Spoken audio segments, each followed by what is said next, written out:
اسرائیل اور شام میں سیز فائر پر اتفاق ہو گیا۔ خبر ایجنسی کے مطابق اسرائیل اور شام کی جانب سے امریکی سفیر کی مداخلت سے سویدا میں خون ریز جھڑپوں کے بعد جنگ بندی پر اتفاق کر لیا گیا ہے۔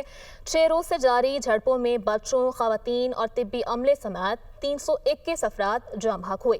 اسرائیل کی جانب سے جھڑپیں روکنے کے لیے شام کو 48 گھنٹوں کے لیے علاقے میں محدود فوجی رسائی دی گئی ہے۔ امریکی سفیر نے کہا کہ شام کے تمام مسلح فریقین پر زور دیا گیا کہ وہ ہتھیار ڈال دیں اور ایک متحد اور پرامن شام کی تعمیر میں اپنا حصہ ڈالیں۔ اسرائیل اور شام میں سیز فائر پر اتفاق ہو گیا۔ خبر ایجنسی کے مطابق اسرائیل اور شام کی جانب سے امریکی سفیر کی مداخلت سے سویدا میں خون ریز جھڑپوں کے بعد جنگ بندی پر اتفاق کر لیا گیا ہے۔ 6 روز سے جاری جھڑپوں میں بچوں، خواتین اور طبی عملے سمیت 321 افراد جاں بحق ہوئے۔ اسرائیل کی جانب سے جھڑپیں روکنے کے لیے شام کو 48 گھنٹوں کے لیے علاقے میں محدود فوجی رسائی دی گئی ہے۔ امریکی سفیر نے کہا کہ شام کے تمام مسلح فریقین پر زور دیا گیا کہ وہ ہتھیار ڈال دیں اور ایک متحد اور پرامن شام کی تعمیر میں اپنا حصہ ڈالیں۔